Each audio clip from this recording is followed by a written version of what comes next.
¿Sí se ve ya mi presentación? Sí. Ok, perfecto. Entonces ya nada más déjenme ver aquí.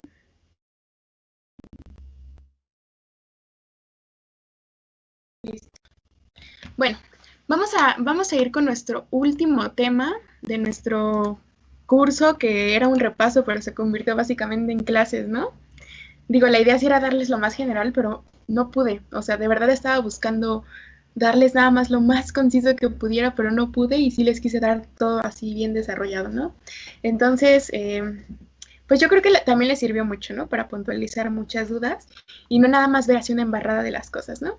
Entonces, el día de hoy vamos a ver lo que es el desarrollo del sistema tegumentario, los anexos de la piel, que van a ver que son muy rápidos y son muy sencillos y son cosas que si les llegan a preguntar, yo les voy a decir que preguntaron, por ejemplo, el año pasado de eso, entonces no se preocupen, ¿de acuerdo?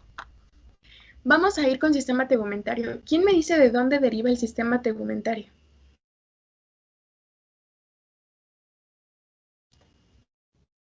Ectodermo. Ajá, muy bien, de ectodermo. De ectodermo. Entonces vamos a ir viendo cómo se va desarrollando, bueno, cómo se van desarrollando todas estas capas, ¿no? Porque aquí más bien yo les tuve que haber preguntado de dónde se deriva la epidermis, ¿no? Porque tienen diferentes orígenes, ¿de acuerdo? Entonces vamos a comenzar para que no queden esas duditas, ¿vale?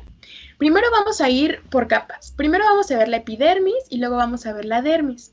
Entonces vamos a empezar por lo más superior, por lo más superficial, y lo que tenemos más superficial es la epidermis, que de alguna forma vamos a ver cómo es que se formó este estrato córneo, este estrato granular, el espinoso y el basal, que esto ya ustedes lo vieron en esto, más o menos, ¿no? Como que si, qué tipo de epitelio es la epidermis o la dermis o la piel, ¿no?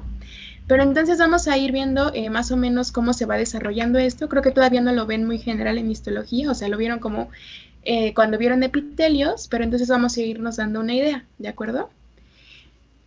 Les voy a poner aquí, como siempre, los datos más importantes con los meses y las células de donde derivan, para que ustedes nada más ahorita, pues si quieren ya no tomen apuntes, para que no se les haga tan pesado para mañana, pero pues tomen una foto, o bueno, como ustedes quieran, ¿de acuerdo? Pero ya saben, lo que está en color es lo que es importante, ¿ok?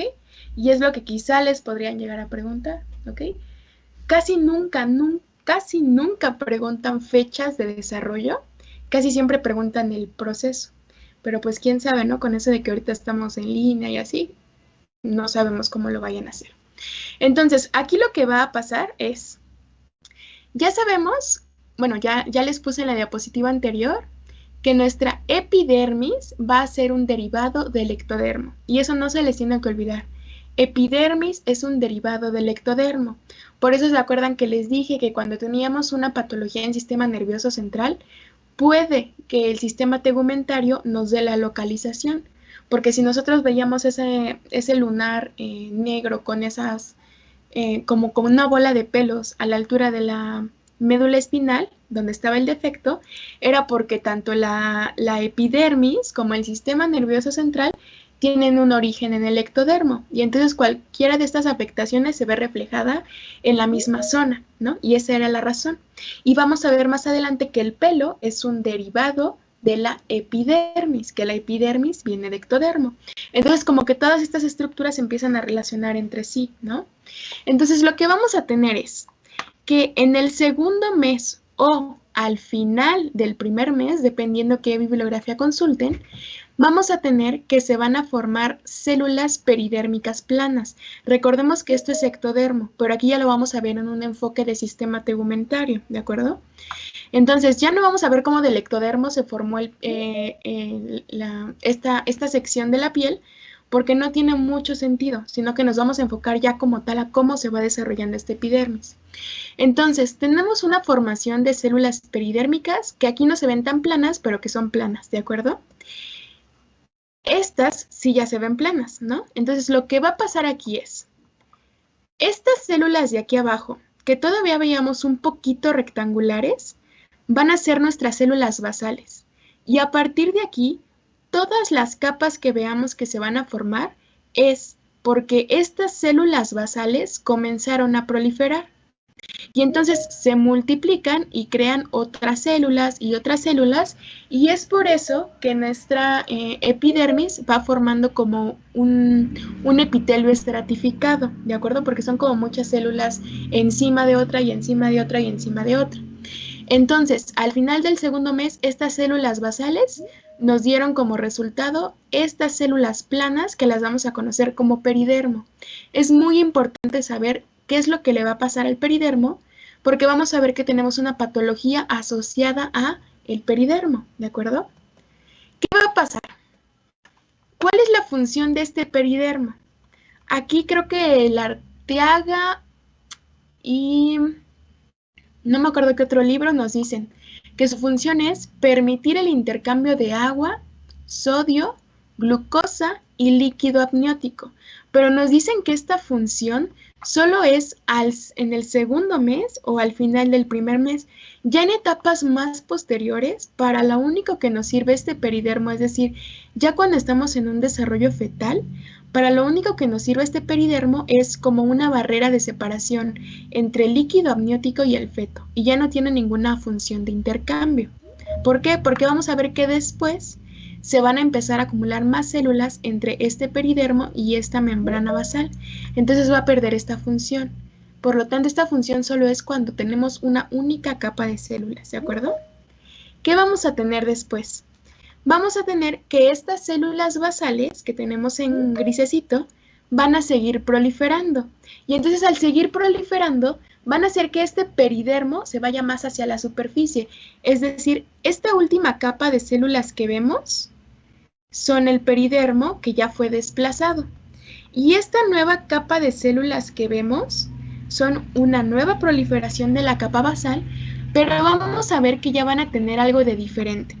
Lo que van a tener estas células es que estos rectangulitos, o como rectángulos, estos rombos que yo les puse en azul, significa que tienen uniones desmosómicas entre las células. Y entonces estas uniones desmosómicas pues son las que van a mantener juntas a estas células para que no se separen, para que no se dispersen. ¿Y qué otra cosa vamos a ver? Que van a empezar a generar estos gránulos, y estos gránulos se llaman gránulos de queratohialina. Ahora, ¿cuándo vamos a ver esto? En el tercer mes, las células que se generaron por una división de las células basales van a empezar a generar uniones desmosómicas y gránulos de queratohialina, ¿de acuerdo? ¿Quién va a favorecer este proceso? Es una fosfoproteína que se llama P63. Entonces, P63 es esa molécula que nos va a permitir que las células basales que se empiezan a dividir empiecen a generar estas uniones y estos gránulos. Y vamos a ver que estos son importantes porque van a ser los que nos delimiten las diferentes capas de nuestra epidermis, ¿de acuerdo? ¿Alguna duda hasta aquí? ¿No? ¿Todo bien? Ok. Entonces, ¿qué va a pasar ahora? Estas células basales van a seguir proliferando y van a seguir desplazando nuestras células hacia la superficie. Es decir, esto que vemos aquí arriba sigue siendo el peridermo, ¿ok? ¿Qué es lo que va a pasar? Que cuando estas células siguen proliferando, las uniones desmosómicas únicamente se van a encontrar en las células que quedaron más cercanas a la membrana basal. Las que se van haciendo hacia la periferia o más superficiales van perdiendo estas uniones intercelulares, pero tienen que como compensar, bueno, ya perdí mis uniones intercelulares, entonces ahora me voy a llenar de gránulos de queratohialina. Por lo tanto, las células que van quedando más superficialmente ya casi no tienen uniones intercelulares o desmosómicas, pero tienen muchos gránulos de queratohialina, ¿ok? No vamos a entrar en función de para qué nos sirven estos gránulos, solo quédense con la idea ahorita de que tienen muchos gránulos de queratohialina, ¿de acuerdo?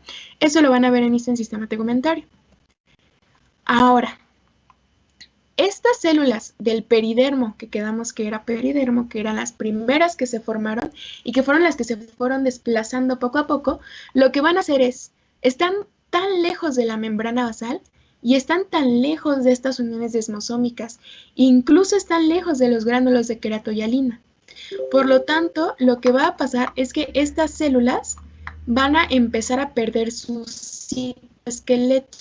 Y entonces el citoesqueleto son aquellas estructuras que le dan la forma a nuestras células, o sea, son el esqueleto de la célula. Entonces imagínense, le quitan su esqueleto y se aplanan aún más, ¿no? Entonces estas células que de por sí ya eran planas, ahora se van a aplanar aún más. Y como ven, ya no tienen ni queratohialina y ya no tienen uniones desmosómicas. Entonces, digamos que quedan como en un estado muy frágil, ¿no? Y entonces, ¿cuáles van a ser los procesos? Esto es el mismo dibujito que ya tenemos, células basales, células con gránulos y con uniones desmosómicas, células que tienen más gránulos y ya no tienen uniones desmosómicas, y la última capa que es nuestro peridermo. Fechas importantes y orígenes importantes. Vamos a tener que en el segundo mes, ya saben ustedes que los melanoblastos, que son los que le dan pigmento a la piel, o bueno, los melanocitos, esto es como la célula antes del melanocito, estas células provienen de las células de la cresta neural. Y entonces los vamos a representar como una nube negra, y entonces estas células van a llegar y se van a empezar a establecer entre estas diferentes capas de la epidermis, ¿no? Ahora, es importante que aunque llegan en el segundo mes a nuestra epidermis, el pigmento como tal se va a empezar a producir hasta la mitad del embarazo, ¿no? Es decir, lo van a empezar a producir por ahí del cuarto mes y medio, ¿no? Entonces, hasta esa fecha podemos ver pigmento, pero las células ya llegaron desde el segundo mes, ¿ok? ¿Qué otra cosa va a pasar? Al final del primer trimestre, las células de Langerhans, que estas células vienen de la médula ósea, también van a llegar a la epidermis y se van a empezar a establecer. Entonces ya empezamos a llenar más todas nuestras capas, ¿no? Ya tenemos los gránulos, ya tenemos las uniones, ya tenemos esto que van a ser estos negritos que van a ser nuestros melanoblastos, que todavía no producen pigmento, y ya tenemos nuestras células de Langerhans, ¿no? ¿Qué más va a pasar? Nuevamente, células de la cresta neural nos van a originar las células de Merkel. Estas células de Merkel son unos mecanorreceptores. Estos mecanorreceptores los van a ver más a profundidad cuando lleguen a segundo año, pero básicamente estos mecanorreceptores, hagan de cuenta que son como sensores en la piel que nos indican que algo está tocando, por ejemplo, nuestra palma, ¿no? Y podemos tener que detectar tacto grueso, tacto fino, no vamos a entrar en detalles. ¿Qué es lo importante? Que estas células son la sección sensitiva de nuestra epidermis y de dónde se originan, de células de la cresta neural. ¿Y en qué semana? En la semana 8 a la 12. Entonces, de la semana 8 a la 12 va a empezar la migración de estas células, ¿no? Que también vamos a tener aquí como nuestros pentágonos morados, ¿no? Ahora, dato súper importante, este sí no se les debe de olvidar porque vamos a ver una patología, o bueno, seguramente ya estudiaron esa patología, ¿no? ¿Qué pasa si en el sexto mes no se desprenden nuestras células peridérmicas?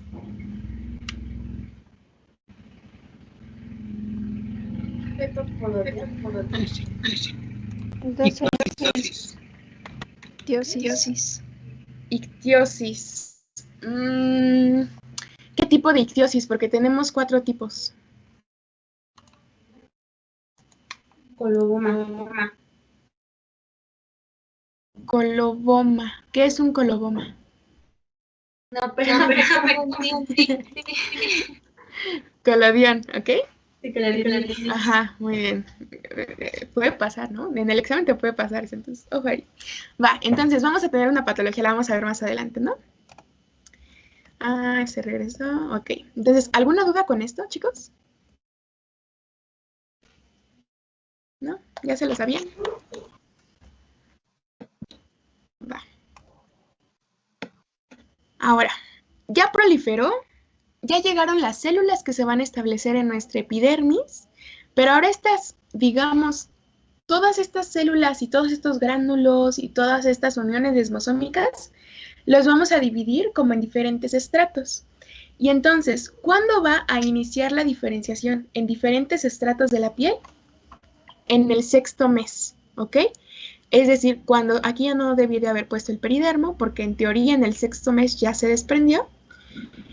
Y ahora lo que va a haber es esto que yo les acabo de decir de los gránulos, de los melanoblastos, de las células de Langerhans, digamos que esas son como proteínas propias de la epidermis. Pero ahora vamos a tener la expresión de proteínas específicas, pero en cada uno de los estratos de la epidermis, ¿no? Entonces, ¿qué es lo que va a pasar y cómo es que esto se va a dar? Vamos a tener que, abajo de nuestro ectodermo, básicamente siempre encontramos un tipo de mesodermo, ¿no? Entonces, básicamente, debajo de nuestra epidermis vamos a tener algún tipo de mesodermo o de mesénquima, ¿ok? Recordemos que mesénquima es algo que no se ha diferenciado. Entonces, tenemos mesénquima dérmico subyacente, es decir, por debajo de nuestras células basales. Y este mesénquima es el responsable de mandar señales de inducción. ¿Cuál va a ser esa señal en específico? El factor P63, que ya quedamos que es el que nos va a ayudar a toda esta diferenciación. Es una fosfoproteína. Eso ya vimos que nos ayuda a la proliferación del epitelio estratificado, que ya vimos que se fueron formando células y le fueron llegando nuevas cosas. Pero ahora lo que va a pasar es que se va a expresar este factor de transcripción que es MIR203. Y este factor lo que va a hacer es que ahora sí haya una diferenciación terminal, ¿no? Entonces ahora sí, este es el responsable de que se formen los diferentes estratos. ¿Cuáles van a ser? Vamos a tener el estrato basal y entonces en este estrato basal estas van a ser las proteínas específicas, ¿ok? Son un tipo de queratina. Entonces los tipos de queratinas son los que se expresan en diferentes capas de nuestra epidermis. Tómenle screen a esto. Ahora, ¿cuál es la importancia de que se expresen diferentes queratinas? Que las queratinas van a ser las responsables, ahora sí, de la ictiosis que vamos a ver más adelante.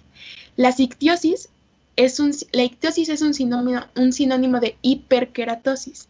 Entonces, todas las ictiosis son de origen o tienen o su etiología es que hay una falla en estas queratinas, ya sea en la K1 y K10, ya sea en la K5, K14 o K5, o K15, perdón. Entonces, todas esas ictiosis e hiperkeratosis son por un defecto en la epidermis debido a un defecto en las queratinas que se están expresando en los diferentes estratos. Las demás no se las van a preguntar. Quizá que en el estrato córneo es donde tenemos capas de piel muerta, ¿no? Porque ya perdieron su citoesqueleto, ya no tienen gránulos, ya no alcanzan nutrientes, ¿de acuerdo? Pero de ahí en fuera es lo único que les pueden preguntar. ¿Qué otra cosa quizá les podrían llegar a preguntar? Todo este desarrollo de la diferenciación que inicia en el 6º mes, digamos que no tiene como un periodo limitado de en cuánto tiempo se da. Pero lo que sí sabemos es que después del nacimiento, este recambio, es decir, que esta célula basal vuelve a dar una célula nueva que empieza a subir hasta llegar a esta zona que ya es el estrato córneo y que ya son células muertas, digamos, el recambio de estas células va a durar 4 semanas. Es decir, una célula tarda 4 semanas en pasar del estrato basal al estrato córneo. Y eso es importante porque si este recambio se ve alterado y hay un recambio más rápido, vamos a tener que las células se van a empezar a acumular en esta zona. Y pues vamos a tener muchas y muchas y muchas y muchas capas, y entonces el recambio va a superar la capacidad que tiene el cuerpo de descamarse, ¿no? Naturalmente.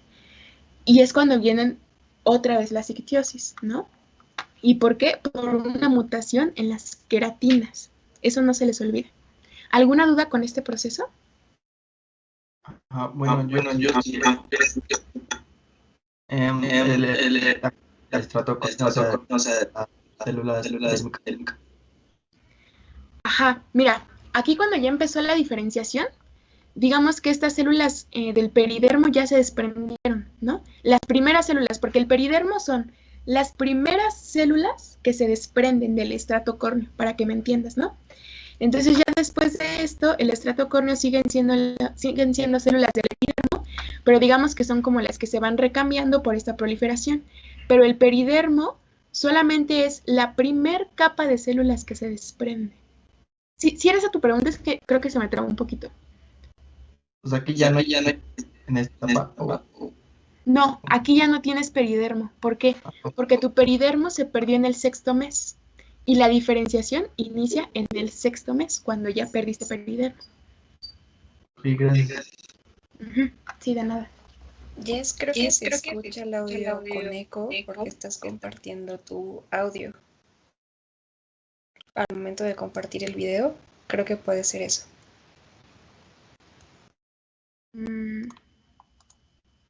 Te dije Jess, perdóname, Dani. No te preocupes. Y yo dije, a ver, déjame ver rápido.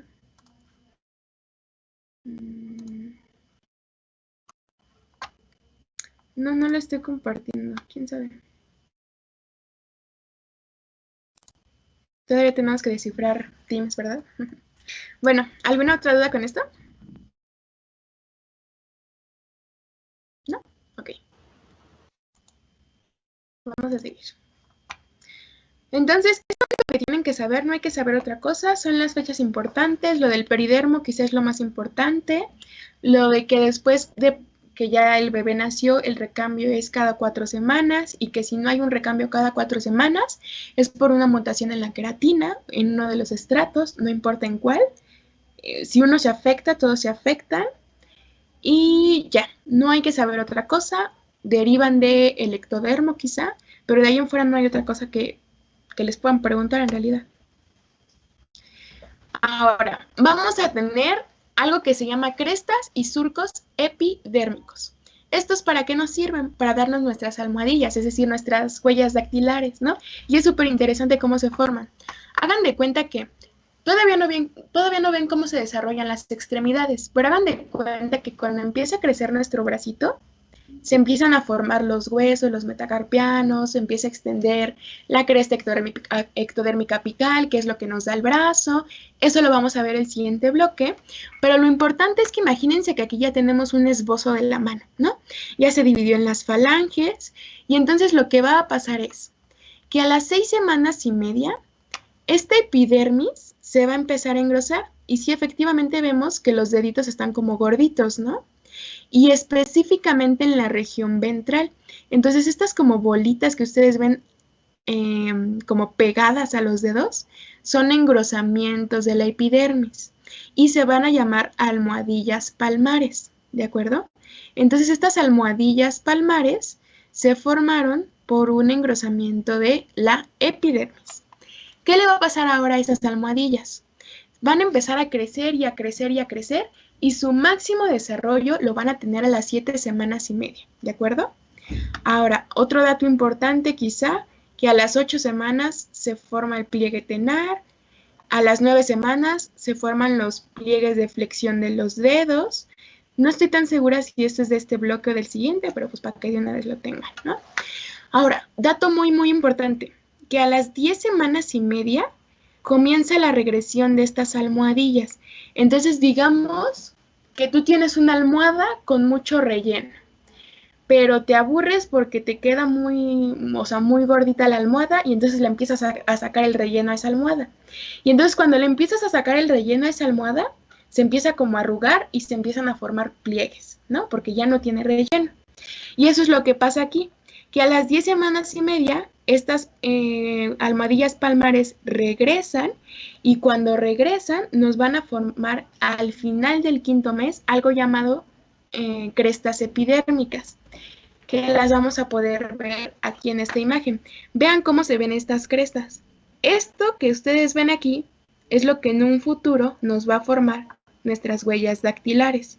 Ahora, súper importante, no se queden con la idea de que estas almohadillas palmares y estas, digamos, huellitas se están formando únicamente en los dedos de las manos, ¿no? Se forman también en esta zona de nuestra palma y se forman también en los dedos del pie y en esta zona de la planta del pie. Entonces, en total tenemos 11 almohadillas palmares y aquí sí tenemos igual 11 almohadillas plantares, ¿no? Entonces se forman 22 almohadillas, digámoslo así. Entonces, proceso, resumen, hay un engrosamiento de la epidermis. A las 10 semanas y media, estas almohadillas regresan, se desinflan, digamos, se les quita el relleno y nos dejan como remanentes estas crestas epidérmicas. Y estas crestas epidérmicas vamos a ver que van a tener conformaciones y vamos a ver como diferentes orientaciones espaciales, y es por eso que todas las huellas de las personas, o sea, las huellas de todas las personas son diferentes. Ninguno tiene una huella idéntica, porque para empezar, se forman un montón de crestas epidérmicas. Y esta regresión, digamos que va ocurriendo a diferentes tiempos, en diferentes como niveles, y entonces es súper imposible que tengas exactamente las mismas crestas epidérmicas que otra persona, ¿no? Entonces, vamos a ver que dependiendo de cuándo se empieza a formar la almohadilla, es la morfología de la almohadilla y va a ser el tipo de huella digital que vamos a tener. Es decir, si la almohadilla se formó precozmente, y me estoy refiriendo a en comparación con tus dedos, o sea, de tus 10 dedos de las manos, por ejemplo, ¿cuál de todas las almohadillas de tus dedos fue la primera en formarse, ¿no? Y entonces vamos a ver que si se forma de una manera precoz a comparación de otras, no quiere decir que precoz sea que se formó antes de que debiera hacerlo, sino precoz a comparación de las otras almohadillas, vamos a tener que esta almohadilla o este engrosamiento va a ser muy alto y redondeado. Y si tenemos almohadillas muy altas y redondeadas, nuestra huella digital va a tener una forma espiral, como esta, ¿ok? ¿Qué pasa? Si tu formación de la almohadilla no fue ni precoz ni fue tardía, es decir, fue como en un momento intermedio, va a tener una altura media, o sea, va a estar como engrosada más o menos, ni tan gruesa, pero tampoco tan desinflada, digámoslo así, ¿no? Y eso lo que te va a dar es una huella digital en forma de bucle, como la podemos ver aquí. Y si es de las últimas almohadillas en las que se está formando, o sea, ya es, no sé, no sé cuál dedo, el que tú quieras, pero fue un dedo que se tardó mucho en desarrollar su almohadilla, entonces va a haber una morfología bajita, o sea, como medio aplanadita de esta almohadilla, y entonces lo que te va a formar es un arco. Y entonces por eso, si ahorita te pones a ver las huellas digitales de tus manos, ninguna huella digital es igual a otra, y vas a tener que en tus manos puede que tengas huellas en arco, huellas en espiral, o huellas en bucle, ¿no? Por ejemplo, yo aquí en mi dedo gordito tengo una en espiral, pero en mi dedo chiquito tengo una en arco. Entonces eso quiere decir que primero se formó la de mi dedo gordito y luego la de mi dedo, bueno, la de mi meñique, ¿no? Entonces esa es la cosa. Dependiendo de en qué momento se forme la almohadilla, es el tipo de morfología que te va a dar tu huella digital. No, la verdad, creo que hace como, bueno, en uno de los bancos de preguntas que vi cuando yo apenas iba a hacer mi departamental, sí había una pregunta de estas, pero a nosotros no nos preguntaron nada de esto. Pero si te llegan a preguntar algo, tiene que ser algo de lo que está en esta diapositiva, no hay más información sobre esto. ¿Alguna duda con esto? No. Muy bien. Eso fue epidermis, y los anexos de la epidermis los vamos a ver al final porque son más fáciles. Ahorita lo que vamos a ver es la dermis. ¿Por qué? Porque la dermis, dependiendo de en qué zona del cuerpo estemos localizados, va a ser su origen. Entonces, estos son los orígenes importantes. Toma el screen. Toda tu dermis del tronco dorsal, es decir, la espalda, la parte dorsal de tu cuello, todo lo que sea tronco dorsal, va a venir del dermatomo de los somitas. Acuérdate que los somitas se dividían en dermatomo, miotomo y esclerotomo. Y entonces, de este dermatomo, que si recordamos era la parte dorsolateral de nuestro somita, va a provenir la piel del tronco dorsal.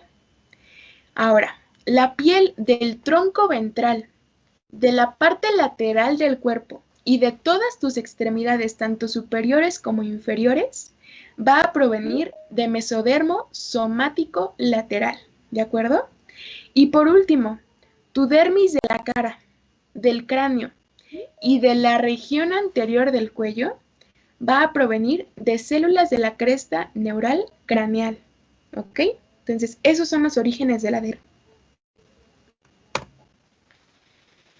¿Qué es lo que va a pasar? Es un proceso muy, pues digamos que ni siquiera es un proceso, ¿no? Como que el libro no le pone mucho hincapié. Si tú te lees el Carlson, son 2 páginas o quizá 1 página y media que te explica dermis, ¿no? Y entonces básicamente lo que nos dice es, aquí ya teníamos la formación de nuestra epidermis, que es a partir del estrato basal hacia el estrato córneo. Y yo te dije que por debajo siempre íbamos a tener mesodermo. Y aquí ya vimos que dependiendo de la localización puede ser mesodermo paraxial, mesodermo somático lateral o mesénquima de las células de la cresta neural craneal. Eso dependiendo de la zona en la que estemos localizados. Ahora, lo que va a empezar a pasar es, hay algo que se llama vía catenina. ¿Eso es importante? No. Lo único importante es que sepas que hay una vía que se llama catenina. Para lo que nos sirve es que nos va a dar como diferentes moléculas de señalización, que nos van a ir como condicionando diferentes caminos. Pero lo importante es que sepas que por esta... Déjenme silenciar los micrófonos.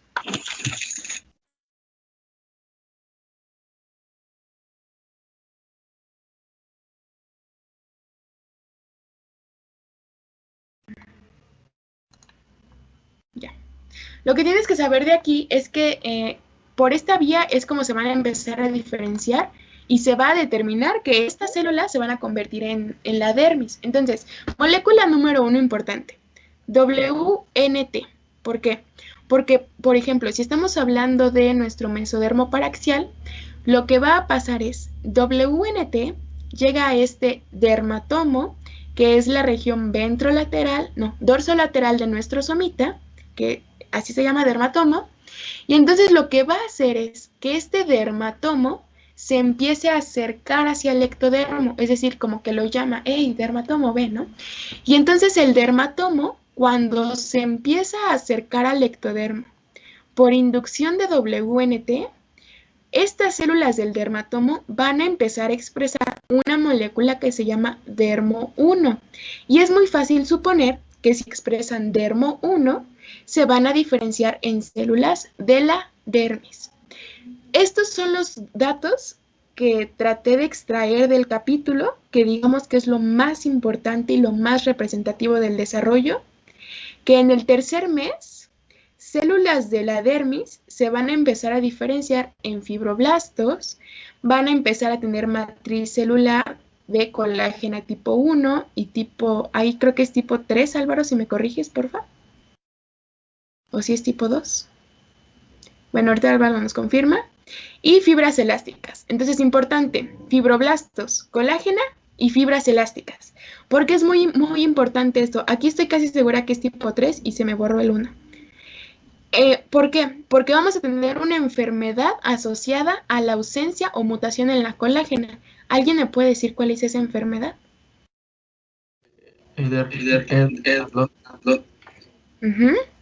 Y vamos a tener otra asociada a la elastina. ¿Quién me dice cuál es esa patología? La cutis laxa. La cutis laxa, ¿no? Entonces, por eso es importante saber que se empiezan a diferenciar en el tercer mes, ¿de acuerdo? Y que otra cosa, que después de la 8ª semana van a crecer los nervios sensitivos. Eso no es tan relevante, pero pues es como de lo más representativo que viene en ese capítulo, ¿no? Del libro. No hay otra cosa que saber. ¿Mande? Dime.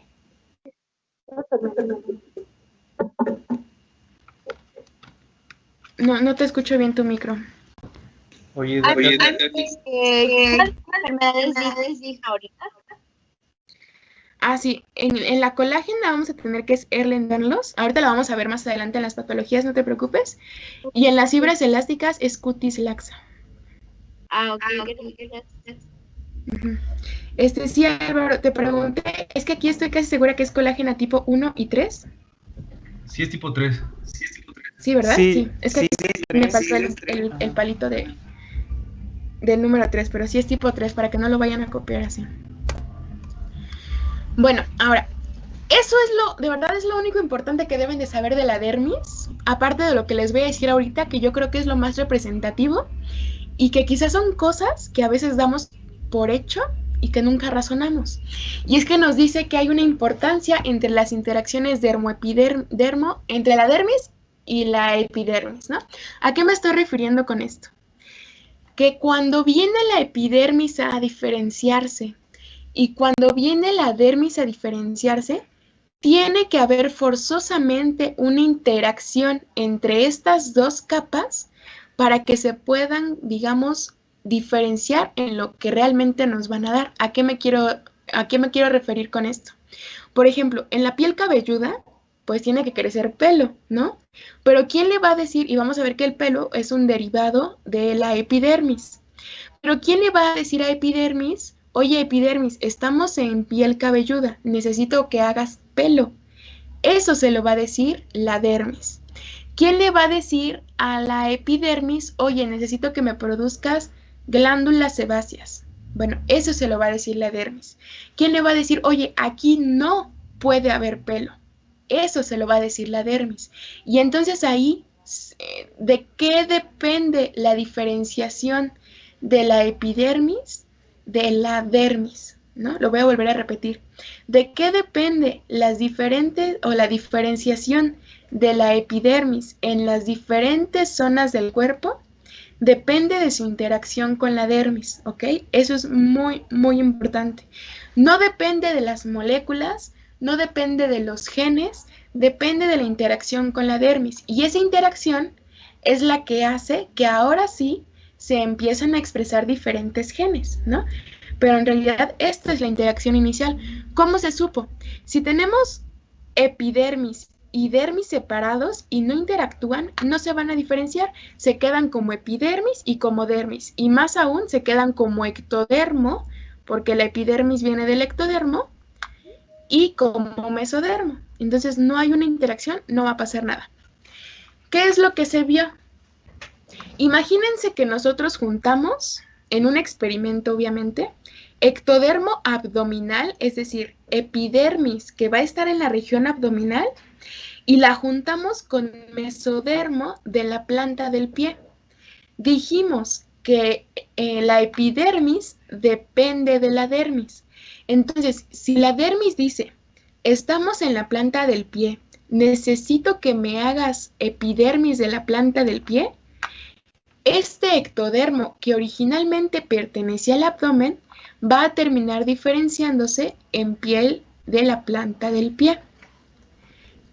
Otro ejemplo, si tenemos ectodermo de planta del pie y lo juntamos con mesodermo que está en el cuero cabelludo, este mesodermo, o sea, esta dermis, le va a decir al ectodermo o a la epidermis, oye epidermis, fíjate que sí tú eres de la planta del pie, pero ni modo, llegaste a mi territorio y aquí somos cuero cabelludo. Entonces tú te vas a diferenciar en piel del cuero cabelludo. Conclusión. La transformación de la epidermis está condicionada por su interacción con la dermis, ¿de acuerdo?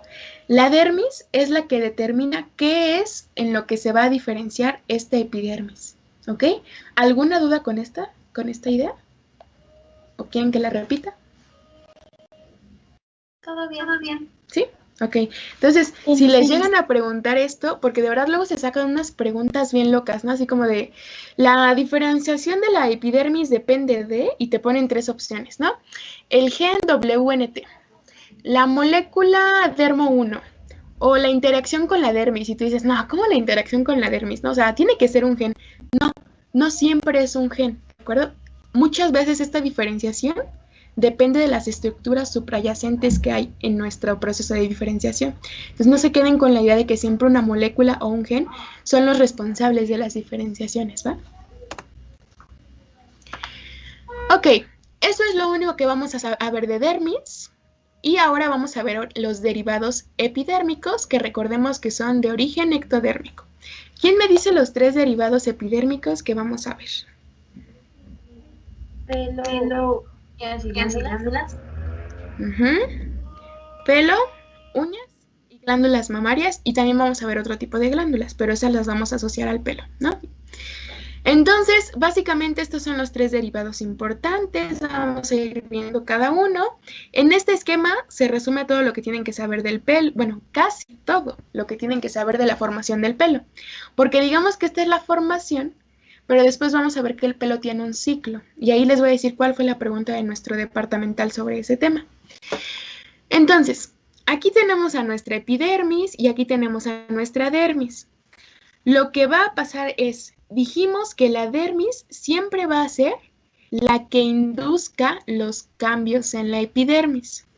Entonces, una papila dérmica, ¿a qué me refiero con una papila dérmica? Una región de la dermis que empieza como a bombarse y con abombarse lo que busca es acercarse un poquito más a la epidermis para poder inducirla, ¿de acuerdo? Entonces, una papila dérmica estimula la formación de una placa ectodérmica, porque epidermis es del ectodermo. Entonces, imagínense que esta es la papila dérmica que va a inducir que aquí se forme una plaquita en nuestro ectodermo o en nuestra epidermis, ¿ok? Lo que va a pasar es, ya que se formó esa placa, la misma papila dérmica va a hacer que se empiece a invaginar. ¿Por qué invaginar? Porque si dijéramos evaginación, sería hacia este lado. Aquí es una invaginación hacia el interior, por lo tanto es hacia este lado, ¿de acuerdo? Y entonces esta invaginación de la epidermis o del ectodermo es a lo que le vamos a conocer como germen del pelo. ¿Cuál va a ser todo el proceso que va a pasar después de que se forma el germen del pelo? Va a empezar a crecer y se va a formar un bulbo piloso. Ese bulbo piloso va a empezar a proliferar y se va a formar un folículo piloso. De ese folículo piloso vamos a tener una glándula sebácea, ¿de acuerdo? Entonces, dentro del folículo piloso hay como una prolongación, que ahorita vamos a ver en una imagen, que nos va a formar la glándula sebácea. ¿Cuáles son las conclusiones importantes de aquí? Que el folículo piloso y la glándula sebácea provienen de la epidermis. ¿Por qué? Por una invaginación inducida por una papila dérmica. Lo voy a repetir. La glándula sebácea y el folículo piloso provienen de una invaginación de nuestra epidermis o de nuestro ectodermo, que tal invaginación estuvo estimulada por una papila dérmica. ¿De acuerdo? Eso es lo importante. Tenemos un músculo piloerector, que es el encargado de que si tienes frío se te paran los pelitos, o si estás como, si escuchaste una canción muy bonita, ¿no? Que se te ponen los pelos de punta. Eso es por un músculo piloerector, pero ojo, este músculo no proviene de nuestra epidermis. Este músculo llega por músculo liso, que vas a ver en otros bloques. Entonces, esta es la excepción de cuál es la estructura dentro de nuestro folículo piloso que no proviene como tal de la epidermis o del ectodermo, ¿de acuerdo? Entonces, músculo piloerector no viene del ectodermo. ¿Alguna duda con ese proceso? ¿No? Ok. No. Ok. Datos importantes que quiero resaltar.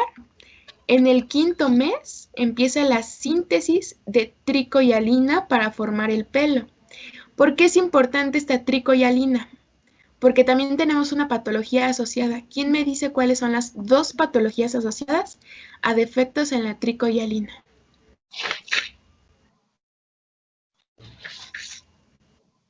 ¿No? ¿Sí? Uh-huh. También, bueno, pero es producto. Ok, vamos a tener 2. Una donde hay un exceso de tricohialina y una donde hay una ausencia de tricohialina, ¿no? Entonces, si la tricohialina es eso que nos ayuda a formar el pelo, si tenemos un defecto en la tricohialina, se produce o mucho pelo o no se produce pelo, ¿no? También lo vamos a ver. Un dato curioso, que las cejas se forman en la semana 16 y es una formación cefalocaudal, por eso tus pelitos de la ceja están como hacia abajo. Si fuera un crecimiento, no sé, de abajo hacia arriba, tendrías como tus pelitos de las cejas como parados, ¿no? Entonces, también es importante cómo va creciendo el cabello para que el cabello vaya creciendo como hacia abajo, ¿no? Y no se te vaya como hacia arriba. Pero eso no es importante, eso es un dato curioso. Y, ajá. ¿Puedes estar pareciendo a la diapositiva anterior? Sí, claro. ¿Y qué otra cosa sería importante que supieran? El primer pelo que se forma se va a llamar lanugo. Y ese lanugo, que es el primer pelo que se forma en el embrión, se va a caer justo antes del nacimiento. No en el nacimiento, no después del nacimiento, se debe de caer justo antes del nacimiento. Eso sí es muy específico, ¿ok? Esta es la imagen que les digo que pone el libro, donde te dice, tienes un germen, que ya quedamos que el germen es esta invaginación de nuestra epidermis. Tenemos una papila dérmica, que es la que nos está induciendo. Y entonces vean cómo estas células empiezan a proliferar y se empiezan a hacer más profundas, más y más profundas, se cavitan y es cuando empieza a salir la raíz del pelo. Pero de verdad eso no te lo van a preguntar, ¿ok? ¿Qué sí te pueden llegar a preguntar? El ciclo del pelo. Y entonces vamos a ver que tenemos varias fases y todos nuestros pelos tienen un ciclo. Este es el dibujo que te pone el libro, pero yo te lo voy a resumir en esta tabla, que con esta tabla vas a tener, pues digamos, todo lo necesario, ¿no? Tenemos 4 etapas, que es la etapa anágena, la etapa catágena y la etapa exógena, ¿no? Permítanme un segundo.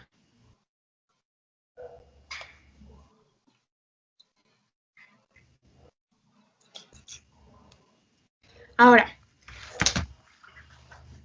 ¿qué va a pasar en la anágena? Creo que la pregunta que a nosotros nos hicieron, no sé si Álvaro o Rodolfo se acuerdan.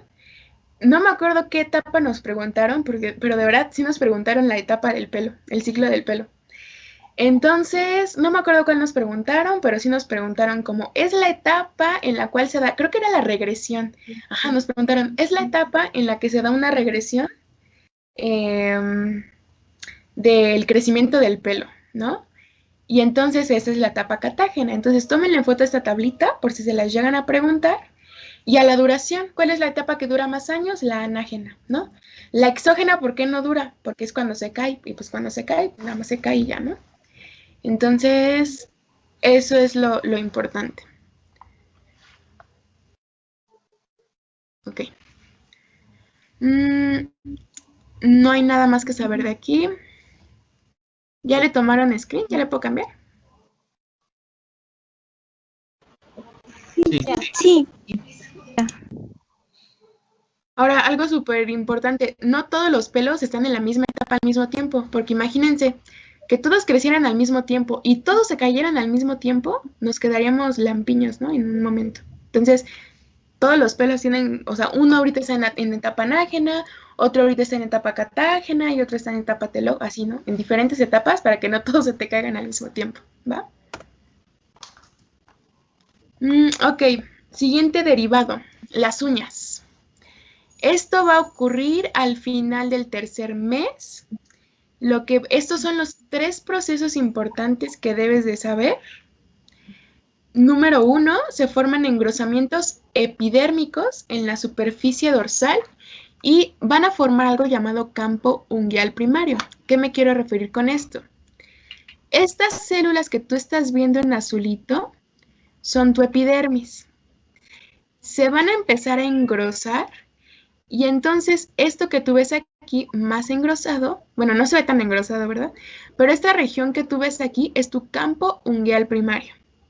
Vamos a tener 2 zonas, un eponiquio, que es la transición entre la uña y tu piel, que digamos es esta región. Y vamos a tener un hiponiquio, que es la transición dorsal ventral, que es como esta parte, ¿no? Entonces, no hay mucho que saber de uñas, no creo que desperdicien una pregunta en uñas, la verdad. Y no, o sea, no creo que te pregunten, ¿no? Entonces, tómale foto a esto, pero la verdad es que si vas a estudiar ahorita todavía algo, no estudies uñas, ¿no? Entonces, eso no. Glándula mamaria, otro derivado de la epidermis. ¿Qué es lo que va a pasar aquí con la glándula mamaria? hagan de cuenta que tenemos nuestro bebé en desarrollo, ¿no? O sea, esto está súper falso, pero es para que se lo imaginen. Entonces, aquí lo que va a haber es que se van a empezar a formar 2 engrosamientos epidérmicos. Y estos 2 engrosamientos es a lo que vamos a conocer como crestas mamarias. ¿Cuándo? En la 6ª semana, ¿de acuerdo? Entonces ya vimos que en la 6ª semana pasan muchas cosas. Se cae el peridermo. Se inicia la diferenciación de nuestra epidermis y se están haciendo estos 2 engrosamientos que son las crestas mamarias. ¿Favorecidas por quién? Por WNT. Ahora, lo puse específicamente en esta zona porque esta zona es súper importante. Justo aquí, no se desarrollan en ningún otro lado. Estas crestas están localizadas en estas zonas que les acabo de poner. Y vamos a ver que hay patologías asociadas a una mala diferenciación de estas crestas. ¿Qué va a pasar? Estas crestas se van a fragmentar y entonces cuando se fragmentan, hagan de cuenta que nos dejan como muchos remanentes, así como dentro de los mismos límites donde se formó nuestra línea, pero ahora van a estar como divididos, ¿ok? Entonces, ¿cuáles son las moléculas importantes para formación de glándula mamaria? Número 1, neuroregulina 3. ¿Y cuál es esa molécula que hace que la glándula mamaria se desarrolle en la parte ventral y no en la espalda, por ejemplo? TBX3. Entonces, TBX3 es el gen responsable de que la glándula mamaria esté ventral. Y neuroregulina 3 es importante para que se empiece a formar esta cresta mamaria, ¿no? Entonces, fíjense cómo se diferenciaron o se dividieron en diferentes bolitas, ¿no? ¿Qué es lo que va a pasar ahora? Estas son otras moléculas también muy importantes. Quedamos que cuando queremos diferenciar a nuestra epidermis, lo que nos va a inducir su diferenciación siempre va a ser la dermis, que es lo mismo que el mesodermo, ¿no? Entonces, este mesodermo va a empezar a secretar una hormona relacionada con la hormona paratiroidea. Y al empezar a secretar esta hormona, lo que va a hacer es que las células de nuestras crestas ectodérmicas aumenten su sensibilidad a una molécula llamada BMP4. ¿Qué quiere decir esto? Que gracias al mesodermo, las células de la epidermis que se ubican dentro de la zona de la cresta epidérmica que nos va a formar a nuestra glándula mamaria, va a empezar a ser más sensible a los efectos de BMP4. Y al ser más sensible a BMP4 va a tener 2 acciones. Número 1, va a estimular invaginaciones y la ramificación de los conductos de la glándula mamaria. Ese es su primer papel, favorecer que haya ramificación de los conductos dentro de nuestra glándula mamaria. No sé si ya viste ese tema en anato, creo que todavía no. Pero no es importante, solo quiero que sepas que BMP4 nos sirve para esto. Número 2, BMP4 nos va a estimular a MCX2. Y entonces, al estimular a MCX2, va a inhibir el crecimiento de pelo en el pezón. Por eso te digo que este mesodermo o esta dermis le va a decir, oye, es que mira, aquí va a haber un pezón, entonces aquí no puede crecer pelo, ¿no? Eso es el objetivo de por qué te expliqué esta interacción importante entre dermis y epidermis. Ahora, ¿cuál va a ser la diferencia entre un hombre y una mujer en estas glándulas mamarias? Lo que va a pasar es que si tenemos un hombre, vamos a tener receptores para la testosterona. Y entonces esta hormona que tú ya viste en primer bloque, lo que va a favorecer es que haya una involución de los conductos mamarios. Es decir, sí hay glándula mamaria y por eso puede haber cáncer de mama en el hombre, pero no hay conductos mamarios porque hay presencia de testosterona. ¿Qué pasa, por ejemplo, en la mujer que produce estrógenos y que tiene más receptores para estrógenos? Lo que va a pasar es que aquí se va a favorecer la proliferación de conductos y aumento del tejido adiposo. Entonces, básicamente, la diferenciación final de la glándula mamaria en si va a tener conductos. Déjeme arreglo el audio porque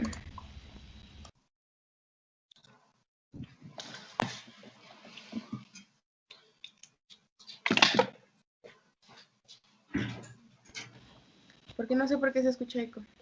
Creo que ya no. A ver.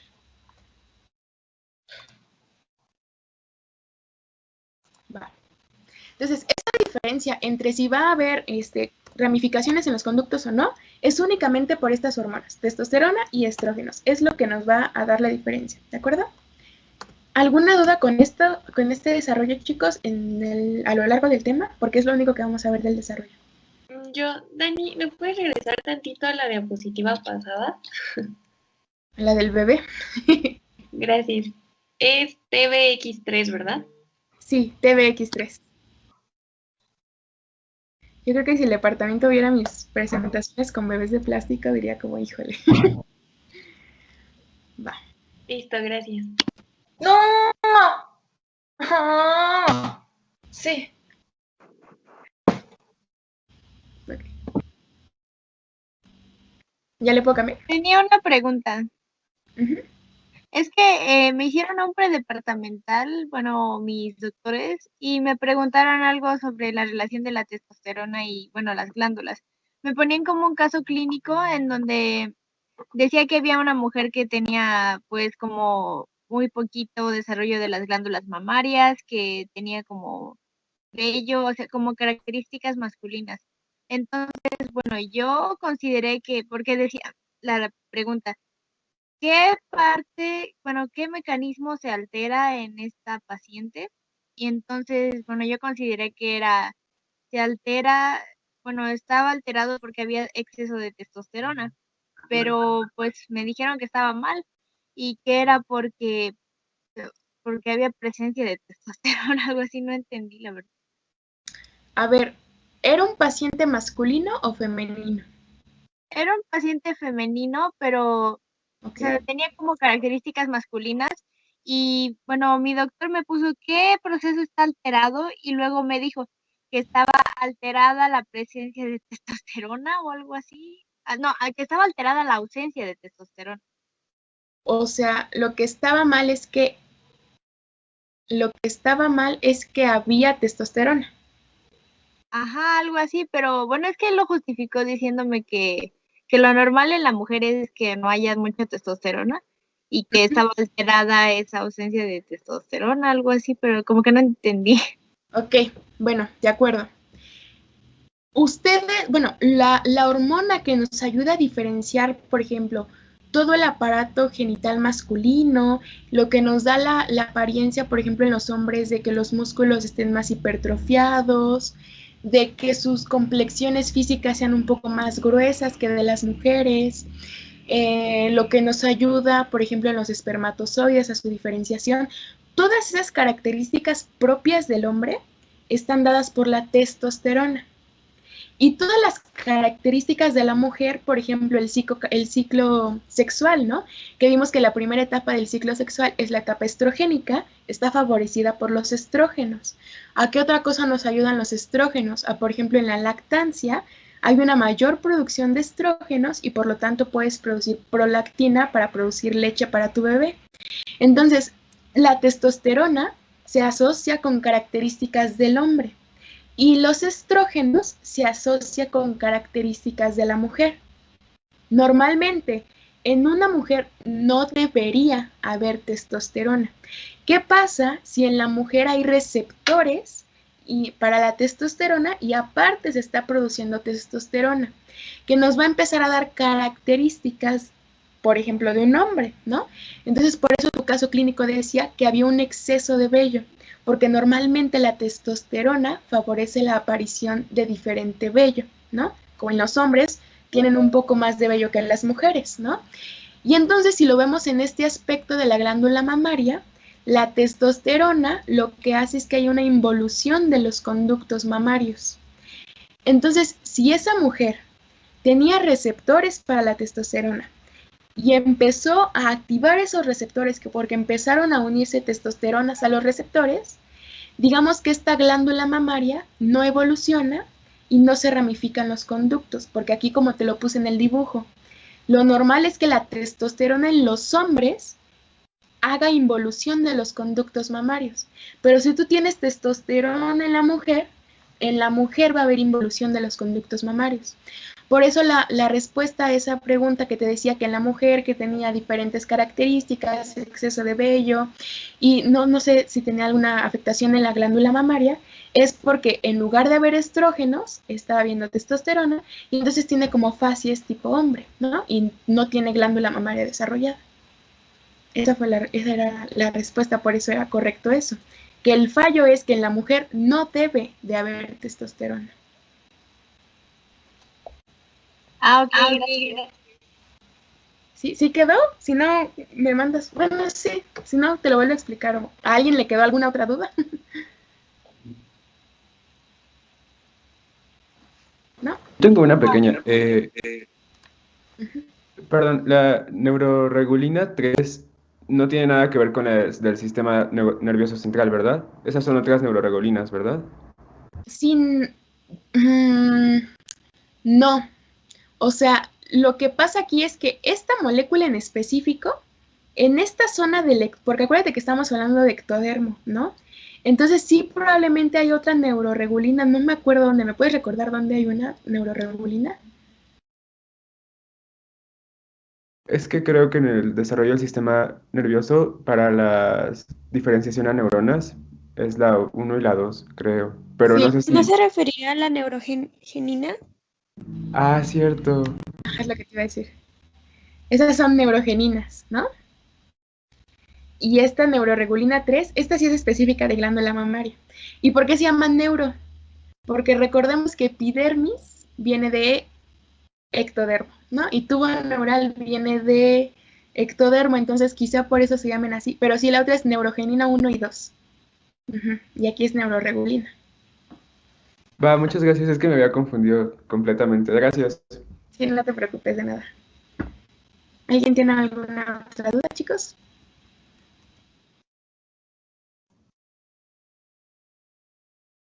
Vamos con lo interesante.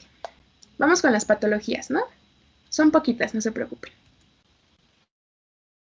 Aquí son patologías, estas que les acabo de poner son cosas muy puntuales, que digo, hay toda una patogenia, todas unas mutaciones atrás de esto, pero la realidad es que con estos datos que ustedes tengan, pueden inferir qué está pasando.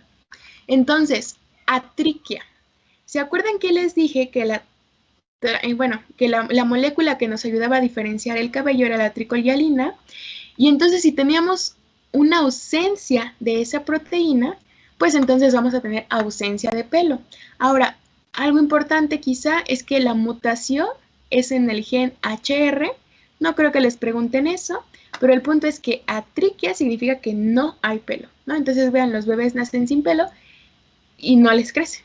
O sea, no les crece el pelo y también sin cejas. O sea, no les crece ni el pelo de la cabeza ni las cejas, ¿no? Entonces no tienen como expresión. Todo lo contrario, una hipertricosis. Trico, siempre que ustedes oigan trico, asócienlo con pelo, ¿ok? Entonces, hipertricosis significa que hay un exceso de pelo, ¿no? Un crecimiento excesivo del pelo en todas las regiones donde crece el pelo. Entonces vean cómo este niño tiene como mucho pelito en su cara, ¿no?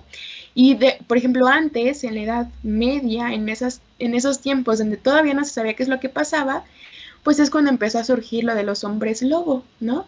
Por este tipo de personas que presentaban estas patologías, y pues como eran personas que eran rechazadas en la sociedad, se escondían, salían nada más en las noches cuando no querían que nadie los viera, y por eso se asoció que los hombres lobos salen como en la noche, y empiezan muchas leyendas, ¿no?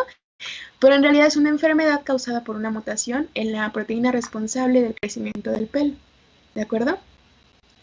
¿Qué otra cosa vamos a tener? Vamos a tener polimastía, es decir, poli significa muchos, mastía, glándula mamaria. Entonces vamos a tener más de 2 glándulas mamarias. ¿Cómo se ve esto? O sea, literal no se ve como otra glándula mamaria ahí, ¿no? Sino que se ven como abultaciones a los lados laterales de donde salen las glándulas mamarias originales, ¿no? Entonces vean cómo aquí se ve como una abultación, y la realidad es que las personas no se dan cuenta muchas veces de esto. Esta foto es de una señora que tenía creo que 35 años en el caso clínico que leí, y pues dijo que para ella siempre fue algo normal tener esa bolita ahí, y como no le dolía ni nada, pues hasta ahí la dejó, o sea, no le hizo nada. ¿Qué fue lo que pasó? Cuando la señora se embaraza, aumenta la producción de estrógenos, aumenta la producción de prolactina, y entonces muchas veces el tejido mamario se inflama y puede doler. Y entonces a la señora fue cuando le empezó a doler esta tumoración que tenía, y entonces fue cuando se espantó, y fue cuando ya vieron que no era como tal una tumoración, sino que era una glándula mamaria extra que tenía, ¿no? Pero se dio cuenta hasta que ya tuvo a su primer bebé, que fue cuando empezaron a producir ciertas moléculas dentro de esta glándula mamaria, pero no produce ningún otro tipo de problemas. Y otra patología que tenemos, que está bien chistosa, es la politelia, es decir, que tenemos más de 2 pezones. ¿Se acuerdan que en la imagen del bebé les puse que las crestas epidérmicas se forman específicamente como en estas áreas? Entonces, si hubo ¿se acuerdan que les dije que se dividían como en bolitas? Estas crestas, primero eran crestas y luego se iban dividiendo como en bolitas. Hagan de cuenta que de una bolita sale un pezón y todas las demás bolitas empiezan a migrar ahí para formar lo que es la glándula mamaria. Pero si hay una falla en la migración de estas células de la cresta que se dividieron, pues se van a formar diferentes pezones, ¿no? Y todos van a estar dentro de la línea de la cresta ectodérmica. Ahora, no todos los pezones se van a formar como tal, como en esta imagen. Puede que nada más haya como bolitas chiquitas, como así, como bolitas, como lunares abombados. Pero si están justo en la zona donde se formó esa cresta, quiere decir que eso es otro pezón, aunque chiquito, muy involucionado, ¿no? Y a eso es a lo que se le conoce como politelia. No es ninguna discapacidad, no causa ningún tipo de problemas, pero pues se ve chistoso, ¿no? Pero ahora, ahí es ¿dónde neurorregulina? Perdón, ¿me la puedes repetir? Que si es como una neurorregulina. Una mutación en la neurorregulina, más que una mutación en la neurorregulina, no es como tal una mutación, sino que la verdad no hay como un gen específico. Sí traté de buscar un gen específico, pero es más bien que dentro de la migración de estas células para reacomodarse, hubo una célula que se salió de ahí. Todavía no se sabe por qué. La neurorregulina no es. Esa sí no es, porque la neurorregulina lo que te ayuda es a que las células se empiecen a acomodar en esa línea. Pero ya lo que te ayuda a que esas se reorganicen ya son otras moléculas. Entonces, la verdad ahí sí, si se sabe, la verdad no sabría decirte, pero más bien es una falla en la migración de las células, ¿no? Entonces, ahora sí te voy a decir algo muy importante. ¿Se acuerdan qué les dije que pasaba si no se formaba nuestro pectoral mayor y nuestro pectoral menor? ¿Qué le pasaba al pezón? Ajá, o sea, no se formaba, ¿no? ¿Cómo se llamaba esa patología donde no se formaba? Síndrome de Poland. En Poland, ¿no? Y entonces ahí es donde vemos otra vez la importancia de que para que se diferencien estas células de la epidermis, necesita la interacción con mesodermo.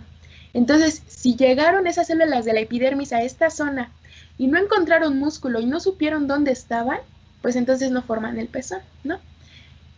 No, la verdad, la otra pregunta de cuál es la molécula o gen que hace que haya politelia, no sabría decirte, pero quédate con que es una falla en la migración, ¿no? Sí, gracias, Dani. Uh-huh. Siguiente, displasia ectodérmica.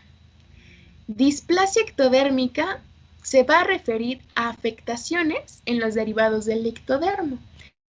¿Cuáles vimos que eran los derivados? Epidermis, y que el pelo es un derivado de la epidermis. También eso no se los puse en la presentación, pero también las glándulas sudoríparas son un derivado de la epidermis, ¿ok? Y otra cosa, los dientes, ¿no? Entonces los dientes también provienen más que de la epidermis, del ectodermo, ¿no? Entonces, ¿cómo vas a saber que hay una displasia ectodérmica? Porque hay alteraciones en epidermis, hay alteraciones en pelo y hay alteraciones en dientes. Vean esta imagen. Aquí hay ya un tipo de alopecia, ¿no? Y la verdad es que este niño está muy chiquito como para tener algún tipo de alopecia. No tiene cejas, ¿no?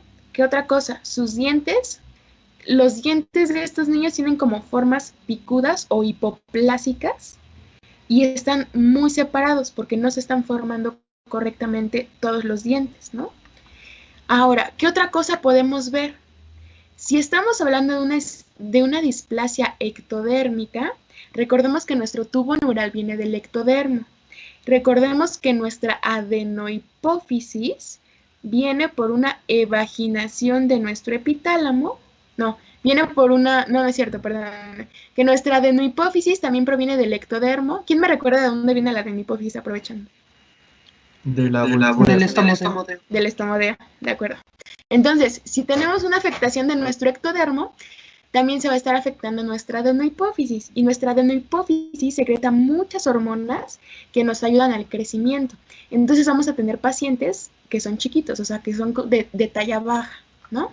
Ahora, súper importante, está ligada al cromosoma X. Y al estar ligada al cromosoma X, va a ser más común en hombres o en mujeres. En hombres. En hombres. Siempre que tú tengas una patología ligada al cromosoma X, va a ser más común en hombres. ¿Por qué? Porque el hombre tiene el cromosoma X y el cromosoma Y. Entonces, usa tanto la información contenida en el X como la información contenida en el Y. Si tiene algo mal en el X, se va a expresar, ¿de acuerdo? Ahora, ¿qué pasa en la mujer? En la mujer tenemos 2 cromosomas X. Entonces, si uno está dañado, pues vamos a usar la información que está en el otro cromosoma, ¿de acuerdo? Entonces, en la mujer no hay tanto problema. Ahora, esto es una mutación por un gen que se llama EDAR. Esto no se los van a preguntar. Si les llegan a preguntar algo de esta patología, va a ser que está ligada al cromosoma X y que tiene afectaciones en epidermis, pelo y dientes. ¿De acuerdo? Eso que les resalté es lo importante. Ahora, les acabo de decir que también las glándulas sudoríparas van a provenir de esta epidermis. Y entonces, si están afectadas las glándulas sudoríparas, pues va a haber una ausencia de sudoración. Ahora, aquí es donde tenemos 2 tipos. Una displasia ectodérmica anhidrótica, es decir, no se formó la glándula sudorípara, o una displasia ectodérmica hidrótica, es decir, sí se formó la glándula, pero digamos que no está funcionando. O sea, se empezó a formar, pero no se formó adecuadamente y entonces no tiene una función como tal, ¿no? Básicamente es lo que tienes que saber de esta patología. ¿Le tomaste foto? Bueno, te voy a pasar la presentación, no te preocupes. Te voy a subir la de oído porque esa no te la subí y esta nada más por si mañana quieres dar un repaso, así a las 7 de la mañana, ¿no? No hagan eso, ya no repasen mañana. Ok, ahora vamos a tener aquí, estas digamos pueden ser congénitas, las primeras 2, psoriasis e hiperkeratosis palmoplantar. La hiperkeratosis palmoplantar, esa no es congénita, esa nada más es un diagnóstico diferencial que hacemos. La psoriasis, sí puede haber psoriasis congénita, pero es muy rara, muy rara. Casi siempre es después de, creo que después de los 5 años de edad, cuando se puede presentar esta psoriasis, si no me equivoco. ¿Qué es lo que va a pasar aquí? Acuérdate que te dije que el recambio postnatal de la epidermis es de 4 semanas, es decir, ¿cuánto tiempo tarda una célula basal en llegar hasta el estrato córneo, ¿no? Y entonces, normalmente es de 4 semanas, pero aquí en la psoriasis es de 1 semana. ¿Qué está pasando aquí? Está habiendo tanto recambio que la descamación natural de la piel ya no alcanza a descamar todo lo que ya se está produciendo por debajo. Y entonces se crean este tipo de placas donde se están acumulando células muertas, por eso se ven blancas, porque ya están muertas, ¿no? Entonces, psoriasis dura 1 semana en vez de 4 semanas. Hay que hacer el diagnóstico diferencial con hiperkeratosis palmoplantar, que aquí es las personas que trapean mucho en su casa, que hacen mucho ejercicio y que generan mucha fricción en las palmas de las manos, generan esta hiperkeratosis. O también, por ejemplo, las personas que viven en la playa, que muchas de ellas andan descalzas, generan mucha fricción y también generan hiperkeratosis en la planta del pie, ¿no? Pero esto no es congénito. Ahora, los que sí son congénitos y que son muy importantes y que quizá les lleguen a preguntar una de esas, son las ictiosis. Ictiosis es lo mismo que hiperkeratosis, y fue lo que les dije, son mutaciones o defectos en la queratina de la piel, ¿de acuerdo? No es un defecto en el estrato córneo, no es un defecto del peridermo, porque eso nos lo preguntaron a nosotros y yo me equivoqué en esa. Es un defecto de la queratina, ¿de acuerdo? Quédense con esa idea. Porque luego muchas veces piensan, es que el estrato córneo es el que se está acumulando. O sea, sí, pero ¿por qué se está acumulando? Por una mutación en la queratina. Eso que no se les olvide, porque yo sí quedé medio traumada después de esa pregunta. Ahora, vamos a tener diferentes tipos de ictiosis. Número 1, ictiosis vulgar. Aquí en azul, en rosa y en negritas les puse lo más importante. Hay mucha información, esto es lo que tienen que saber. Número 1, que es una hiperkeratosis en todo el cuerpo, excepto en pliegues y cara. Es decir, vean cómo cuando se acerca a la zona de los pliegues de la ingle, ya no está viendo tanta hiperkeratosis. Vean cómo en las manos no hay hiperkeratosis porque son zonas de pliegues. Y aquí no se ve la cara, pero en la cara tampoco hay hiperkeratosis, ¿de acuerdo? Ahora, súper importante, esta es una enfermedad autosómica dominante. ¿Qué quiere decir? Que si tú tienes un hijo, ese hijo va a tener ictiosis vulgar, ¿no? O sea, si la mamá tuvo ictiosis vulgar, su bebé la va a tener, ¿no? No es necesario que tanto la mamá como el papá lo tengan. Con uno que lo tenga, el niño va a tener ictiosis vulgar, ¿de acuerdo? Cuando se presenta esta enfermedad también es muy importante de los 5 a los 7 años, porque vamos a ver que las otras son en edades o más avanzadas o cuando están bebés. Entonces, datos importantes, ictiosis vulgar en todo el cuerpo excepto en pliegues y cara. Número 2 es una enfermedad autosómica dominante. Número 3 es de los 5 a los 7 años. Y número 4 es que las manchas se ven como manchas de café con leche. ¿De acuerdo? Son los 4 datos importantes que te van a ayudar a saber que estás hablando de una ictiosis vulgar. Otra cosa que hay, obviamente hay falta de lubricación de la piel, hay disfunción de las glándulas sebáceas, ¿no? Pero la afectación original es una hiperkeratosis, ¿vale? ¿Alguna duda con esta patología? No. ¿No? Ok. Entonces, estos son los datos que te van a ayudar a hacer tu diagnóstico. Vamos con la siguiente. La siguiente se llama ictiosis laminar. Simplemente con el hecho de ver las fotos, sabemos que es más agresiva que la vulgar. ¿Cuál es la diferencia? Que esta sí afecta a todo el cuerpo. Vean cómo aquí, si se está afectando la cara, ¿no? Entonces es muchísimo más agresiva. ¿Cuál es la diferencia? Que esta es autosómica recesiva. Es decir, para que un bebé tenga ictiosis laminar, tanto la mamá como el papá tienen que tener ese defecto en los cromosomas, ¿de acuerdo? Eso significa recesivo. Entonces, tienes más chance de no tener la enfermedad, aunque uno de tus papás sí la haya tenido, ¿no? Otra diferencia, que esta ocurre a los 9 años. Entonces, la otra era autosómica dominante, esta es recesiva. La otra no afectaba cara, esta sí afecta cara. La otra ocurría de los 5 a los 7 años, esta ocurre a los 9 años aproximadamente. Y si se dan cuenta, las personas pueden vivir así, o sea, esta persona tiene 50 y tantos años y puede, o sea, con las dificultades que tiene, pero puede vivir, ¿no? Entonces, se tiene que tratar obviamente con muchos tratamientos dermatológicos, pero sí es posible que vivan de esta manera. Y esta que es, digamos, la más agresiva, a mi parecer, la más fea, una de las más tristes, yo diría, es la del feto arlequín. Del feto arlequín no es a los 5 años, no es a los 9 años, es desde el nacimiento. Entonces, el bebé nace y nace así, y obviamente no hay como que dudas, tú ves un bebé así y tú vas a pensar en un feto arlequín.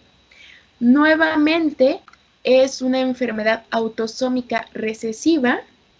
Aquí va a haber una eversión de párpados y labios, ¿no? O sea, está completamente afectada la parte de la epidermis, sigue siendo una hiperkeratosis, la afectación sigue siendo en la queratina, y vaya, la verdad es que si te ponen una imagen de esta, luego vas a saber qué es, ¿no?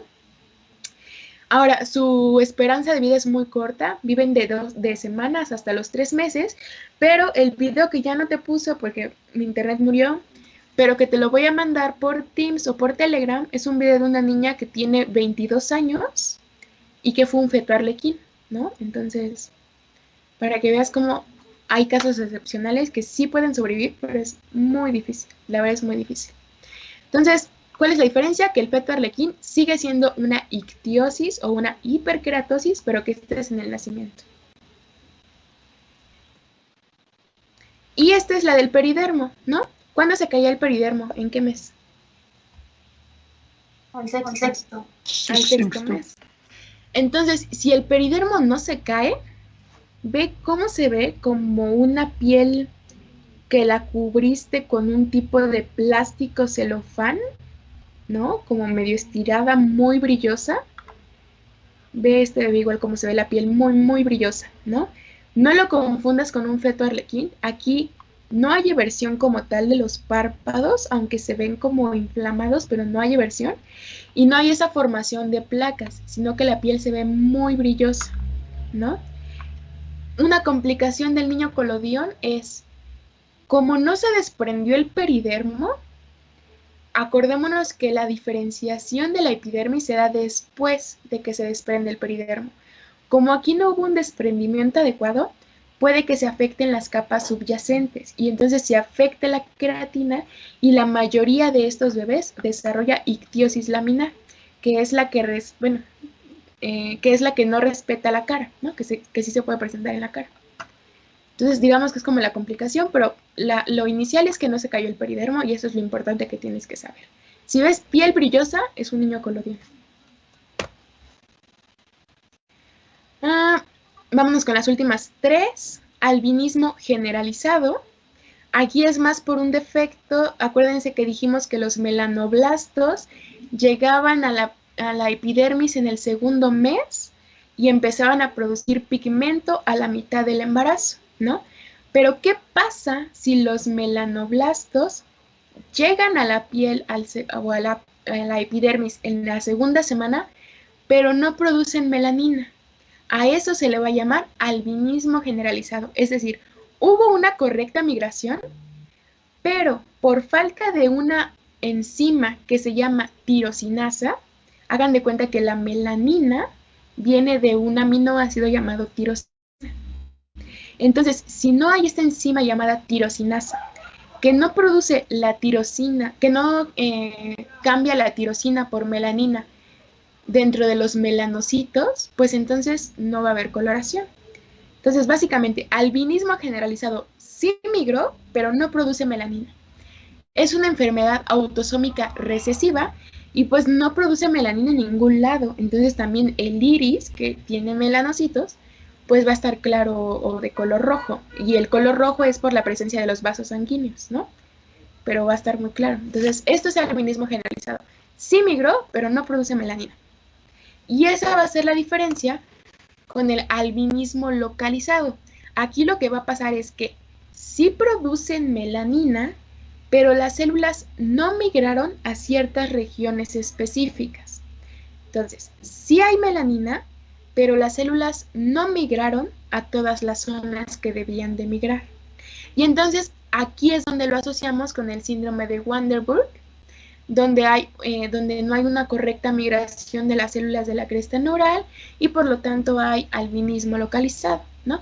Importante, esto sí es autosómico dominante, es decir, si este niño cuando crece tiene hijos, su hijo a fuerza va a tener albinismo localizado, ¿no? Y creo que esta ya es la penúltima. Vamos a tener diferentes... creo que eso no se los dije. ¿Cuál es la dermis que está vascularizada? Papilar. La papilar, ¿no? Entonces, si tenemos afectaciones en la dermis papilar, pues vamos a tener la presencia de diferentes hemangiomas. Hemangiomas quiere decir tumor en los vasos sanguíneos, ¿no? Entonces, vamos a tener 3 diferentes hemangiomas que son una afectación de la dermis papilar. Vamos a tener uno en fresa, uno en vino de Oporto y uno cavernoso. Creo que aquí lo escribí mal, pero bueno. En fresa, en vino y cavernoso. Entonces, en fresa tiene un color fresa. ¿Cuál es la diferencia? Va a estar principalmente en la espalda o en el cuello. Entonces, en fresa va a estar en la espalda o en el cuello. Y es color como fresa rosita claro. No, como rojo, pero un rojo brilloso, para que me entiendas, ¿no? Vamos a tener otro que se llama en vino, porque son hemangiomas, pero son rojo oscuro. Y la diferencia es que ocurre en la cara, y la diferencia es que nos va a formar bordes irregulares. Aquí te puse esto nada más para que veas cómo este borde es regular, y este borde es completamente irregular, y está también en la cara, pero es un borde irregular. Entonces este es otro hemangioma. Y el hemangioma más grave es el cavernoso. Este se va a encontrar cerca de la nariz o de la boca, pero el problema es que no solamente va a afectar a los vasos sanguíneos, sino que va a afectar al músculo, al cartílago y al hueso. Si tú tienes un hemangioma en fresa o en vino, no pasa nada, puedes vivir con él, no es necesario operarlo, pero si tú tienes uno cavernoso, ahí sí puedes presentar afectación de diferentes capas, ¿no? Músculo, cartílago o hueso. Entonces, este es el grave. ¿Por qué? Por una afectación en la dermis papilar. Y esto que no te dije, los nevos, nevo es lo mismo que un lunar y nada más es por un incremento en los melanocitos, obviamente. ¿Hasta aquí tienen alguna duda? No. Pero sí son ¿Sí son qué, perdón? tumores, ¿verdad? Sí, son tumores en los vasos sanguíneos. Es una tumoración. Ok, vamos con esta, que es el síndrome que les dije de Ehlers-Danlos. Aquí el problema es que hay un defecto en la dermis reticular. Porque en la dermis reticular es donde encontramos lo que les dije, es colágeno tipo 1 y tipo 3, ¿de acuerdo? Y entonces, como hay un defecto en la colágena de la dermis reticular, vamos a tener una hiperelasticidad o un hiperhundimiento, ¿no? ¿Cuál es el problema? Porque, digo, las personas pueden vivir así, ¿no? Vean cómo aquí pueden estirar las orejas, los dedos, las articulaciones de las rodillas, de los codos. La piel es sumamente elástica. ¿Cuál es el problema o cuál sería la complicación? Que si también tenemos un defecto en la colágena que se encuentra en los vasos sanguíneos, nos puede generar algún tipo de aneurisma que comprometa el estado circulatorio de la sangre y que termine dándote o un infarto o un edema o alguna afectación a nivel cardiovascular. Entonces digamos que esa sería como la complicación de este tipo de patologías, que es lo único con lo que te tienes que quedar, es un defecto en la colágena y específicamente en la dermis reticular, ¿de acuerdo? Es lo único que debes de saber, al menos para mañana, ¿no? Para la vida, la verdad es que hay un buen de cosas interesantes, pero para mañana ya, con que te quedes con que es en la colágena y en la dermis reticular es más que suficiente. Y esta que es la cutis laxa, que aquí también es un defecto en la dermis reticular, pero aquí el defecto es en las fibras de elastina, ya no es en la colágena, es en la elastina, y entonces al haber un defecto de la elastina, la piel pierde su tono y entonces se ven como viejitos, ¿no? Porque no hay tono en la epidermis, no hay nada que regule, por ejemplo, las líneas de la cara, no, o sea, vean cómo creo que esta niña tenía, si no mal recuerdo lo que leí, tenía creo que, tenía 6 años, sí, tenía 6 años y vean cómo se ve, ¿no? También este niño, sí no sé cuántos años tenía, pero vean cómo la piel se ve súper, súper laxa y esto es por un defecto en la elastina que se encuentra en la dermis reticular, ¿va? ¿Alguna duda con esto, chicos?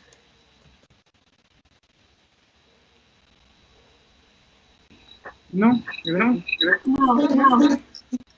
Ok. Son las únicas patologías que les podrían llegar a preguntar de lo que es sistema tegumentario. Y es la última diapositiva, entonces si no tienen alguna duda, ya nada más quiero cerrar porque les quiero agradecer que me hayan dado la confianza de darles una clase, la confianza de que alguien que ustedes no conocían y no tenían ni la más mínima idea de quién era, les haya dado todo un bloque, bueno, casi todo el bloque, ¿no? La verdad es que Álvaro y Rodolfo me ayudaron muchísimo, de embriología, ¿no? Entonces, si se sienten muy presionados, chicos, el primer año es muy difícil porque te tienes que adaptar y más ahorita en línea, que no sabemos cómo está todo, ¿no? Como que ni siquiera te sientes estudiante de medicina, yo creo, ¿no? Como que sientes que estás en medicina, pero no te sientes parte de. Entonces, nada más acuérdense, ¿cómo les gustaría recordar su carrera dentro de 6 años? Cuando reciban su título, ¿cómo les gustaría recordar su carrera? ¿Como algo súper pesado, algo que les costó mucho trabajo, algo que les quitó horas de sueño, algo que los hizo sufrir, algo que los hizo estresarse? ¿O como un camino súper bonito, donde cada día aprendían algo nuevo, donde cada día se daban cuenta que no sabían algo, pero que al día siguiente ya lo iban a saber? Donde cada día conocieron nuevos amigos, leyeron una nueva página de un libro, aprendieron una nueva patología, aprendieron un nuevo músculo, o sea, ¿cómo quieren imaginarse su carrera, no? Entonces, nada más, mi consejo más grande es que medicina no es una competencia, no es a ver quién se aprende las cosas primero, no es ver quién saca la mejor calificación, sino es ver quién al final del camino logró aprender más cosas y con esas cosas va a ayudar a la gente, ¿no? Que es nuestro objetivo. Entonces, medicina se trata de, en cada paso, aprender algo nuevo y que cada día encuentres una motivación, ¿no? La típica pregunta es, ¿por qué elegiste medicina? ¿No? Y yo creo que es una pregunta que muchos todavía no sabemos responder, incluso yo no sé qué responder, pero sé que no me veo en otro lugar que no sea medicina, o sea, que no sea medicina, no me veo en ningún otro lugar. Me gustan mucho los animales, ya se dieron cuenta, pero no me veo en biología, no me veo en nada de eso, creo que medicina es mi lugar. Y mientras ustedes sepan que medicina es su lugar, no busquen otra razón, sino esa, de que no sé por qué estoy aquí, pero sé que no me quiero ir. Entonces siempre encuentren esa motivación, busquen sus redes de apoyo. Yo al menos estoy 100% disponible para ustedes. Si tienen alguna duda en algún tema o si tienen alguna duda en la vida, algún consejo, Dani, es que ya no sé qué hacer, siento que ya no puedo, muchos exámenes, muchos proyectos. De verdad, muchas veces hablar las cosas hace que te des cuenta que en realidad no es tan complicado, ¿no? Entonces, yo más que su profesora de este curso, pues yo creo que me convertí en, bueno, quiero creer que me ven como una compañera más, una amiga más y que pueden confiar en mí y me pueden pedir ayuda cuando ustedes lo necesiten, ¿no? Espero que les haya ayudado el curso, al menos para comprender un poquito de lo que es la embriología y que los haya dado una nueva visión de cómo aprender la embriología, ¿no, chicos? Entonces, muchísimas gracias por el tiempo que me dedicaron, fue muchísimo, yo sé que fue muy pesado, pero les agradezco mucho que me hayan aguantado, tanto a mí como a Rodolfo, como a Álvaro, todo este tiempo que les dedicamos a ustedes. Y pues mucho éxito en su examen de mañana, sé que les va a ir muy bien. Y si no les va bien, chicos, algo pasa, se ponen nerviosos, algo falló y le picaron mal, no se preocupen, yo sé que ustedes lo saben.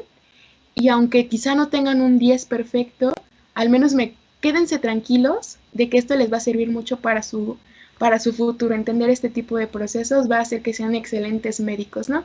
De verdad que una calificación no los defina y que no los haga sentirse mal, porque calificaciones malas todos hemos sacado, pero eso no quiere decir que seamos malos estudiantes, ¿de acuerdo? Entonces no se dejen desanimar, pero yo estoy segura que les va a ir muy bien, así que no se preocupen, chicos. Y pues eso es todo por el curso de embriología. Esta es la clausura oficial.